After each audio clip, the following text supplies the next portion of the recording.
Coming up on the Leadership Growth Podcast. One of the exciting things is to see how new technologies can allow us to do more as, a leadership development specialist or training specialist. I tell the story often about we get a new tool for our tool belt. We can add something that allows us to do more.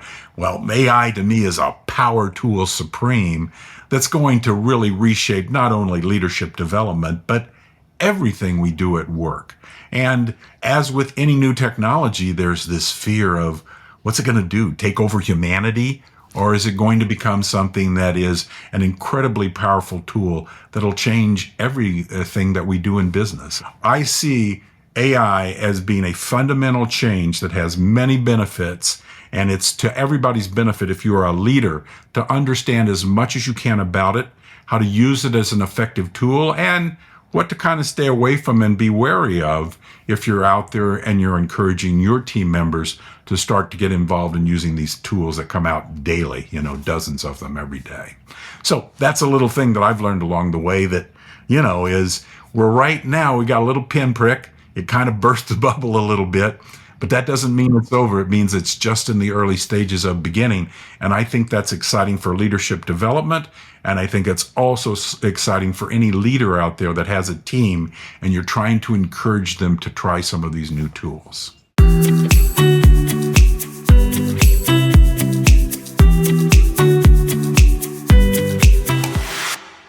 Hello, everyone, and welcome to another episode of the Leadership Growth Podcast. I'm your host, Daniel Stewart, joined with my brother, Peter Stewart. And today we are honored to have a very special guest, Frank Russell. Frank, welcome to the Leadership Growth Podcast. Welcome, gentlemen. It's a pleasure to be here. Well, it's a treat for us.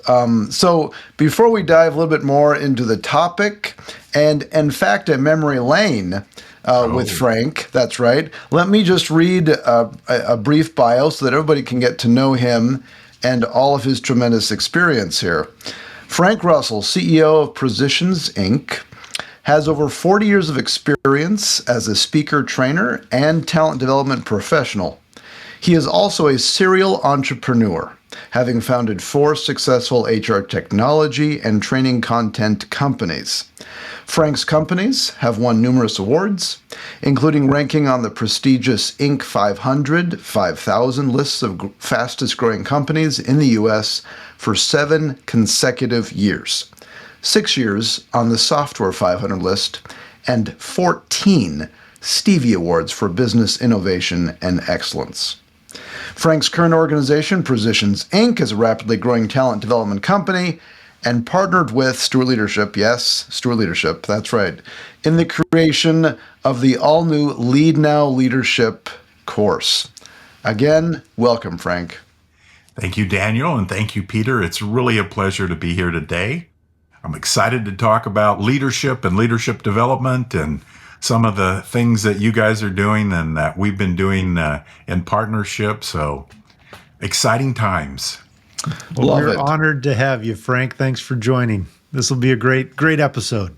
Thank you. And as we were chatting a little bit before we went on air, oftentimes when Peter and I are just chatting, we will have a memory lane segment, a minute or two that we think about what it was like to grow up with John Parker Stewart, our dad, as a consultant and coach, early days of leadership development. And thus, we thought, Frank, not only have you been a great colleague, but a great friend to our family for 30, 40 plus years. I mean, this relationship has gone on for quite some time. And so I'll just share a brief memory and would love your reactions, Frank, to this. I remember when I was 8 or 10, seeing training video catalogs and opening up to the first page, and there's a big picture of my dad right next to Tom Peters and Ken Blanchard and so many of these others, great thinkers, and we're like, wow, our dad does leadership training videos. And then he would say, yeah, I get to work with this great guy named Frank Russell. He's really clever and he helps produce all of these videos. So that was our introduction, Frank. to leadership training and the video work that you and our dad did as well. Those were the olden days, as we say, when my hair was more like the color of your hair, probably, No, it is fun to go down memory lane and sort of, look at the evolution of what has happened. We started working with your father. I think I received a videotape. It's kind of in the mail, from somebody that says, "Hey, you got to take a look at this guy. He's really great." And he happened to be giving a speech at NASA. And this was a year after the Challenger, disaster that occurred. And it was really sort of getting NASA back in shape mentally and from a leadership perspective to return to space, I think was the title of it or whatever. So I plugged that into what was, a VCR and watched that tape. And I was just really sort of enamored with, his storytelling, his speaking capability, obviously. And I just said to my colleagues, I said, we got to sign this guy up and see if we can, first maybe edit this and make a video out of it, but then talk to him about, things that he's doing. And if we can, turn that into a leadership development program, which we eventually did. And then later, linked up, because I always told your dad, I said, now you're going out speaking all over the country, John, but you got young kids like Daniel and Peter there, right? And what happens if you get hit by, you need to write a book, you need to put all this stuff down. He says, yeah, Frank, I need to do it. So anyway, we go way back. I think that was in the 1980s and started to work on some leadership development programs that did extremely well for us and hopefully for you guys too. But I truly understand growing up sort of in the shadow of that oak tree, if you will, the foundational, piece of Stewart leadership. And I was just happy to be there at the time and make that relationship and then see you guys grow up. And as you know, I've had kids work in businesses that I've started. Tommy today out of New York City is doing it. It's just great to see the generations, take over the reins and new things happen as the world continues to change. That's so true. It's been great.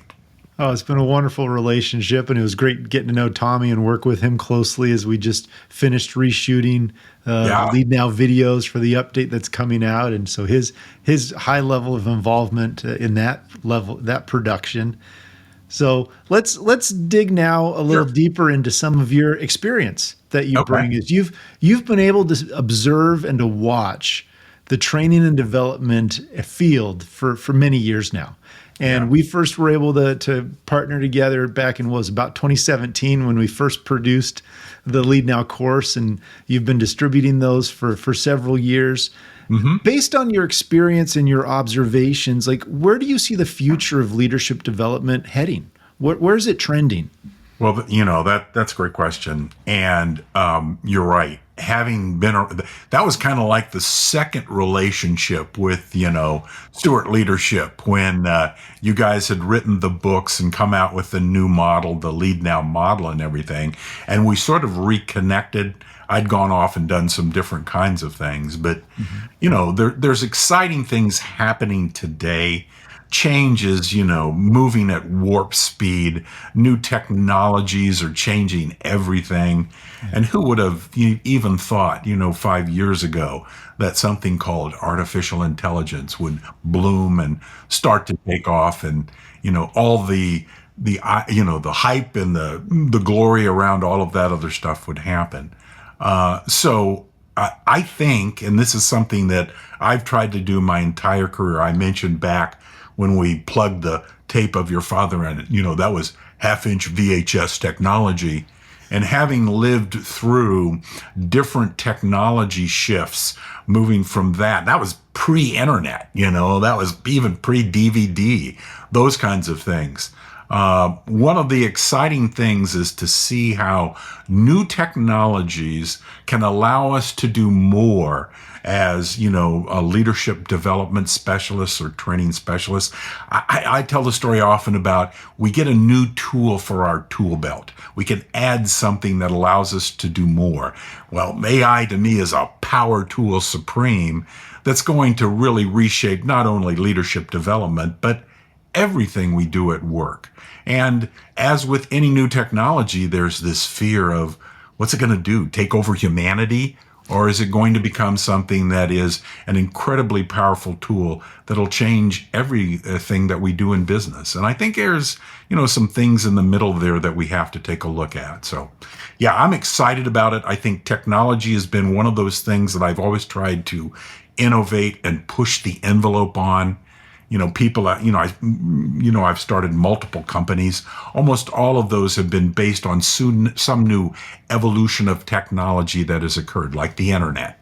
So we got involved in creating a learning management system platform and got involved with all of that. And, so now with this latest iteration, everybody's talking about it. We can mention it here. What's going to happen with DeepSeek, and all this new things that are coming about. And I go like, well, as great as artificial intelligence is, there's something that comes along that's called wisdom. And it's kind of like, it may not seem logical, but if you live long enough, you'll recognize some trends that seem to be repeating themselves. And what I saw a few years ago with artificial intelligence, and we've been working with it for 3 years now to develop content in the early days. I mean, the Wild West of AI, was this hype that came around it. That basically, as soon as that got out, all this investment dollars started to pour in, the trillions of dollars, what was happening with NVIDIA and all this other stuff. And I said, this has the classic symptoms of a bubble. And a bubble means that everybody gets really enamored with it. They pour a lot of money into it. In order to get that money, you create part of the hype. And then all of a sudden, there's a pinprick that comes along and that bubble bursts. Well, that's kind of what's happening right now with DeepSeek. Somebody came along, like the Chinese. They did something cheaper, maybe not better, but at least a lot less expensively from a hardware and a software standpoint. Everybody's now scrambling. Markets are crumbling and all this stuff is happening. That's simply an adjustment that you can expect when you see a bubble happen. It happened with the internet. When I first launched a company I had before this one, everybody was calling your .com. So we had geolearning.com. And then when that bubble burst, everybody took the .com off their name or whatever. But the exciting thing is, I see AI as being a fundamental change that has many benefits. And it's to everybody's benefit, if you are a leader, to understand as much as you can about it, how to use it as an effective tool, and what to kind of stay away from and be wary of if you're out there and you're encouraging your team members to start to get involved in using these tools that come out daily, dozens of them every day. So that's a little thing that I've learned along the way that, is we're right now, we got a little pinprick. It kind of burst the bubble a little bit, but that doesn't mean it's over. It means it's just in the early stages of beginning. And I think that's exciting for leadership development. And I think it's also exciting for any leader out there that has a team and you're trying to encourage them to try some of these new tools. Building on that, Frank, as leaders look at these different technologies and tools like AI, and no matter if it's the bubble or the pinprick, what the residue kind of is after the fact, what's your guidance to leaders in terms of how they might leverage some of this technology? How can they play with it? What kind of value can they leverage? What are you seeing from that? What can they do with it at the moment? Well, I think that's, you've kind of hit the nail on the head there a little bit about to go out and play with it. In other words, experiment, try it out. Not only that, as a leader, encourage your people to do it, but to do it safely, and not to go out and do things where you basically let AI take over and there's no human interference with it. And I know you guys have been working with Harmonic AI to develop the platform Stewie, which we're very excited about. We, as a process of releasing training content like the all-new Lead Now program, think that, the ability to have a coach, a leadership coach, who can help guide you in your development process, whether that's the supervisor or it's a third party or it's an AI agent like Stewie, this can, be very, very exciting. And what I like about the model that you guys have created, with Harmonic AI is there's a certain safety net there. And that safety net is what you guys have done with your dad over the decades is created this incredible database of knowledge. It's knowledge based on your consulting experience, your articles you've written, all this other stuff. And you have this giant, reservoir of this knowledge. And now the technology will allow you, I think, safely to grab that without going out to the wild west of all the data that's out there that may or may not be, as reliable or whatever. And to rely on that to then leverage, AI as a partner, as an agent. I always think about it as I've got this little friend sitting next to me. We can call him Stewie. We can call him Chat GPT. We can call him, whatever you want to call him or her. But the reality is if you know how to work with that person, it's kind of like having a new member of your team. And then that member of your team can help leverage your effectiveness. It can leverage your productivity, and it can allow your team members to do much more than they could with fewer resources. It doesn't mean we got to lay everybody off, because I believe the key to all of this is that human interaction that helps guide that experience. I mean, it'd be great. I hear all the hype out there like, all you got to do is put in an idea and the training video comes out here. Well, nothing could be further from the truth. It still takes a lot of work, a lot of ingenuity, a lot of creativity, a lot of things that artificial intelligence doesn't do well. And then it needs that human interaction just to check it, to make sure everything is in alignment with what from a wisdom standpoint is the way that knowledge should be transferred. So I think it's exciting because we get a new member of our team, a new tool in our tool belt. But I also think we have to be cautious and make sure we're doing it safely. We have some guardrails around it. But if we do that, we can be better at leadership development, and we can also be better at leading teams too. Yeah.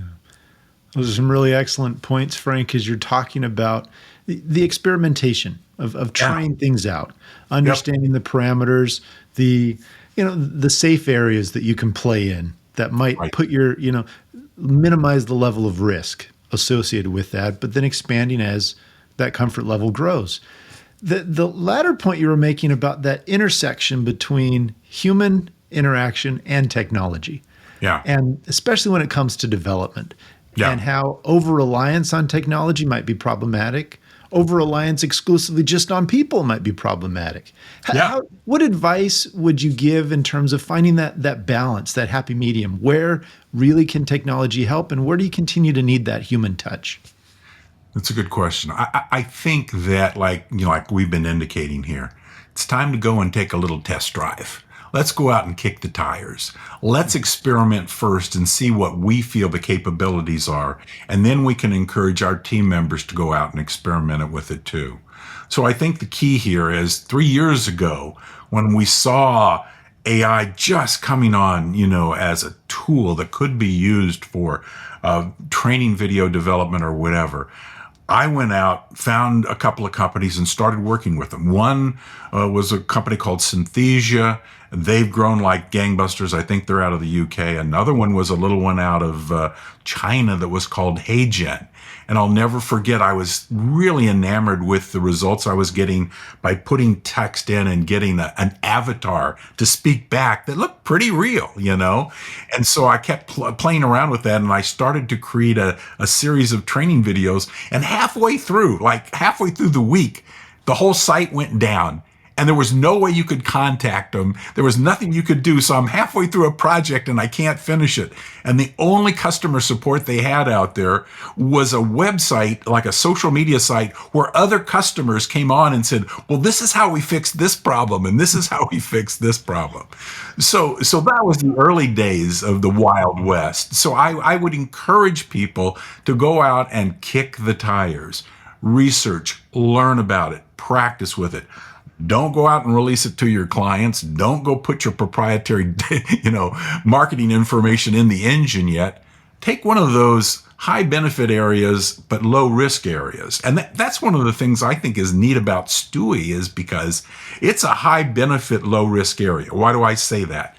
Well, maybe someday your organization or your team wants to put something into an engine, that could be a large language model, and it could be, going to your customers or whatever. But that can be risky because you've got customer relationships, client relationships, the legal framework out there is still being resolved because lawyers are about a year behind intellectual property, advancements or whatever.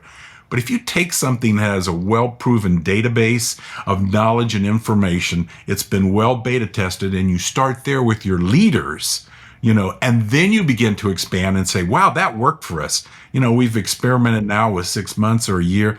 Let's expand that to put our own data information in there. Maybe it can move from leadership coaching to just general employee coaching, or maybe it can then be expanded to other areas of our business model. So I would say go out, test drive, kick the tires, learn what you can. There's so many courses that are out there that are free that you can take. It can almost be overwhelming, but pick your battles, try something out, talk to people who've used some of these tools, and then just get in and try them out, and then expose them to your team so that they can go on and expand beyond what you're doing into other areas that are safe and have guardrails, but still you get the benefit out of these. And I've done that with my team. We started doing this a year ago, and I had people I had to kind of kick and drag to do this stuff. And now they move far beyond what I'm doing because they now have kicked the tires, experimented with stuff, and they're out there running. And that's what you want as a leader, I just got the ball rolling. You guys are going to run with the ball, as we say in the training program, give them the ball and let them run with it. That's basically what you do when you're introducing new technology like this. Yeah. And with this experimentation idea, how do we balance our own expectations around that? Because I think because AI, especially generative AI, is so unknown, and yet it can offer so much hope and so many possibilities, it's clearly more than a chatbot or some sort of database to just get information. It can synthesize. It can come out with new and interesting ideas that it's combined together. Yes. And at the same time, we might have this expectation of immediacy, that we expect something instantly. How do we balance this? Because it goes back to the old adage, speed, cost, and quality. Pick two. You usually can't have all three. So how do we balance, especially as we're experimenting with our own leadership development effort, as we then look as applying AI, how do we balance some of these expectations as we're experimenting, as we develop ourselves? That's good too. I mean, the way I sort of went about it was to sit there and say, okay, where's kind of the low-hanging fruit? Where can I improve my efficiency? So I would go out and use a tool like ChatGPT, and I'd say, okay, I looked at some of the data and everything else, and I think we want to create a training product, but I need to generate some ideas. So I would start to generate ideas using, ChatGPT, or, you could use Claude or other, technologies. Then it would get down to, okay, now I've got a great outline here for a training video. It's done some research. That's great. What I want to do now is kind of let that, write a script for me and see how that goes. So you do that. And then I go over and use another engine. I'd use Grammarly, because it had a great feature, this about a year ago, where it could go out and check for plagiarism. That was a big thing. Are our students going to go and write their papers on these things? And, probably, or whatever. But it would go and check millions of sites to see if that information that you were going to put in that training video was going to be unique. And you didn't want to infringe on anybody else's copyright. And because you weren't going out and doing the actual research, it would give you citations. But it would check all of that stuff for you. And so I kept looking at this and saying, step by step, incrementally, I'm going to improve the capability of what I'm working on. I'm not going to dive in head first and just let it run away, and go crazy. But as you, very carefully give it more information, learn how to do the prompts, learn how the tools could work together or do whatever, you can begin to come up with something that's good. But it would always take human interaction. And I think the other thing is to understand that there's a lot of fear around interacting with this new technology. As with any technology, I remember when we released a learning management system and we created this interface that looked like an actual training center. We used to call it, instead of bricks and mortar facility like a training center, we used to call it clicks and mortar facility, because we actually used architectural, room diagrams. You could go into a training room. We did all of that because we knew HR professionals were scared to death of this thing called the internet and technology. But if they could see a picture of it that looked just like something they were familiar with, it would make that technology more palatable. So human interaction is still incredibly important. I've not seen anything where I can just let it run and generate stuff that I would send to a customer or, go out. I need to look at it, but it's getting better and better. And one of the big tests that came out recently is we would send some of the videos we created using artificial intelligence to some very sophisticated distributors and resellers. And I'll never forget this one woman coming back, and she said, "I'm just checking here. I need to know, is this a real person or is this some kind of artificial intelligence?" And I said, "Thank you very much. You just validated something for me, because you couldn't tell the difference, and you're a pretty, sophisticated video producer or distributor or whatever." So I think experimenting, not losing the human touch, even if you could let go of the bicycle seat. Understand that people are going to be somewhat reluctant and reticent, so help them overcome that bridge and be that human interaction, that human interface that makes sure that whatever you're recommending or whatever it is recommending, that basically it's solid and you've done your check with that, and that you've helped introduce it to people who may be somewhat reluctant or reticent to want to, use that technology. And that's kind of what, when we did our beta testing for Stewie, I'm going to do a trade secret here. I was going to say, okay, I'm going to get in some questions that I know are really tough for a real leadership coach. And I want to see how Stewie does it. This is a progression. So we put some questions, I sent them to you guys, and you saw the answers, which I was very impressed with Stewie's responses. But it first started out, I've got an employee who's been really great in the past, and now he's coming and he's tardy. He's late, okay? So Stewie gave me some recommendations what to do. I then sat down with that person and, I gave him that feedback. Now, the next thing happened is, okay, it worked for a little while, but now he's starting to miss some dates. So now he's not showing up for work. So I dig a little deeper, find out this person's going through a divorce, that he has childcare responsibilities, all this other stuff going on.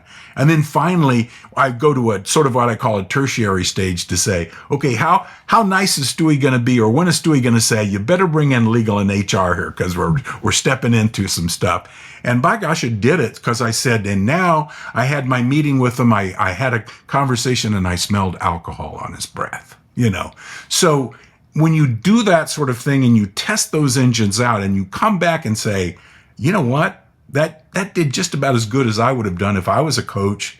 But here's the kicker for us. When we introduce this new technology, we're going to have a human being introduce that technology to them, not just read about it, go on your own, and we've let go of the bicycle seat you're running. We're going to have human contact there, but the difference is something like Stewie is available 24/7, 365, anytime I need help. So it's 3:00 in the morning and I'm afraid I'm going to have a problem the next day. I can use a tool like Stewie. I could never get that responsiveness from a live coach. So you combine those things together and look what we've done. We've made a quantum leap in leadership coaching, in my opinion. Yeah. And there's some great nuggets you were just sharing there, Frank, in terms of our thoughts and how really when we help with adoption. So I want to just pull out one you were sharing that's really powerful back when you were talking about the click and mortar idea and that adoption. And when you're able to pair a new technology on top of something that's already familiar, how that helps increase people's tendency to want to use it. I'm reminded of, the history with Steve Jobs and Apple computers. Yeah. Why is it called an Apple computer? Because they wanted this to be feel friendly, familiar, something useful that didn't feel foreign. Yeah. And that same principle applies as we're looking at the future of technology.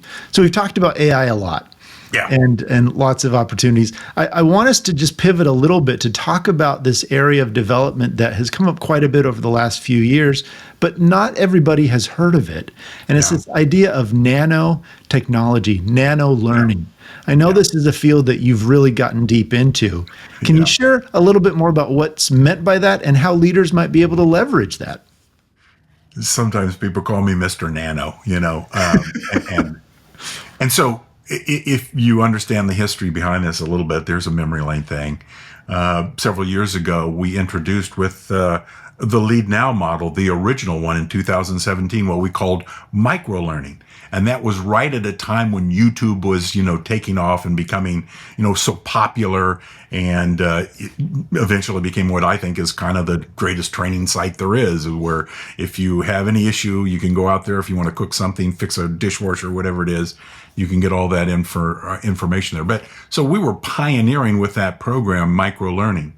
A couple of years ago, I mentioned my son Tommy in New York City. We started to look at the market, and maybe you were like I was, where I started to get enamored with Instagram and TikTok and all these new technologies. And the reality was, you start to look at the new generation that's entering the workforce, and they're not using computers, they're using their mobile devices. So this whole thing about nano-learning is, if we want to communicate with the next generation of leaders and learners out there, we need to deliver training in a way that they want to receive it, right? Send an email out to your audience and see how many people that are young don't respond. But the moment you text them or put them in a Slack, message or whatever, they're right there. Communication has changed fundamentally. So I'm always a big believer in looking at, how is this new generation entering the workforce? How are they communicating? What tools are they using to play games and have fun or whatever? Because that's going to impact your effectiveness in terms of development or training or whatever. Can we make it more convenient and more acceptable to this next generation of learner? And my take on this is, and you've seen us with the creation of a new little company called Easy Peasy Videos, is that you can use, even though it's very, very short, you're talking about 45 seconds to a minute. How can you train anybody in that time frame? And yet now I get these videos from your dad traveling all over the world. He's standing in front of, the childhood home of George Washington, or he's, in South America, he's doing what he's always done, which is taking these stories and telling these stories. He's just condensed them down. So they're very, very short. And I think this whole idea is, we need to make a learning more convenient for the learner. And that means delivering it in different ways. Josh Bersin, the great analyst in HR, said, a few years ago, we need to put learning in the flow of work, which is, and I built them, these big LMSs where we sign in and do all this other stuff and everything else. But the reality is, we need to adapt technology, use technology to leverage it, so that, hey, if I'm using Slack every day, I don't go out and use email anymore and this other stuff. Can we put that training message very short, nuggetized, in a way that it isn't, I don't even have to turn my phone this way. I can just swipe like I'm using TikTok or Instagram, and I can get the content in the message delivered that way. Now we are adapting the technology, using the technology to be more effective with our training delivery. So that's why I come in and say, I don't know what's going to happen in the world or anything else. I don't know what's going to happen with TikTok and all this other stuff. I just know this. There's a new generation of learners. That's how they learn. They learn on their mobile devices. And I think that's going to be a wave of the future. And we need to take our content and make it accessible to those people. So accessibility, and convenience is incredibly important to me. Yeah. So let's sum this up with a quick lightning round question for you, Frank. Okay. So here's the question.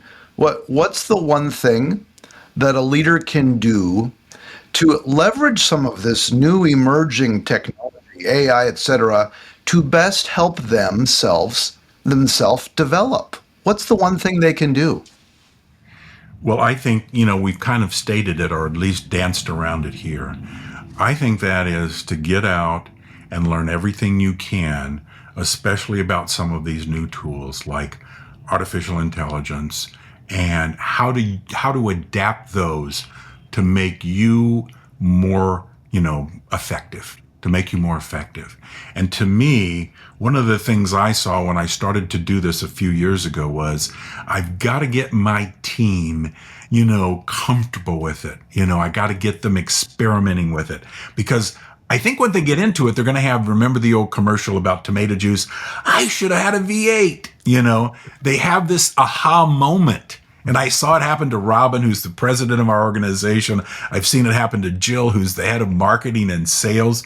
They went in and they said, I just typed this in and I got this beautiful document out, wow. And it's like, yeah, I've only been saying that for 6 months, but I'm glad you discovered it, kind of thing. So I think our role as a leader is to experiment, to see how we can use a lot of these tools, Nano-Learning, whatever it is. And one of the things I'm excited about is this all new Lead Now program that we're just introducing. We've taken almost everything we've talked about here, AI, Nano-Learning, micro-learning, assessment technology, Peter, and amped that up. So we've really made it so that today the leader, is going to have a much better experience when they want to go in and be developed and learn, and making it adaptive, which is what I've always loved about the Lead Now model is, you got a small organization. I got one cohort of 20 people. Some of these people have 20 years of experience as a leader. Some of them are just being promoted. How do we train those people in the same class or in the same group or whatever? But what, you guys have figured out, and in conjunction with, great instructional design and assessments, we can create adaptive learning where people can get what they need in an individual sense, and also you can get it for the team too. So solving some of those really difficult problems makes me excited about leadership development, makes me excited about what the future holds. But the one thing is, get in and get dirty, try it out. Learn from experience, read everything you can, because these tools will shape the future of business, the future of government, and everything we do. And if you're not learning about it, you'll be passed over by people who do know how to use these tools. And you know what? When you get into it, it's not as scary as it seems if you're totally unfamiliar with it.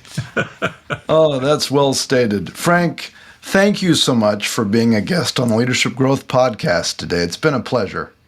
Well, thank you so much. I'm a fan of your podcast and all the information. It's been a great experience over the generations working with Stewart Leadership, and I look forward to the future and how new generations in both of our families can take over and continue on with the great work that's being done with, leadership development. So thank you so much for having me on your podcast. Absolutely. And to all of our listeners, thank you for joining another episode of the Leadership Growth Podcast, where we talk about tools and ideas to help you build and strengthen your leadership capability. Please subscribe and also email us. Reach out and let us know what questions we can answer in the future. Put some notes in, and we would love to answer your future questions. All the best. Take care, everyone. Until next time. Bye.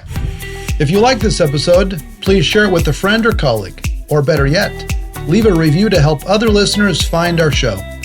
And remember to subscribe so you never miss an episode. For more great content, or to learn more about how Stewart Leadership can help you grow your ability to lead effectively, please visit stewartleadership.com.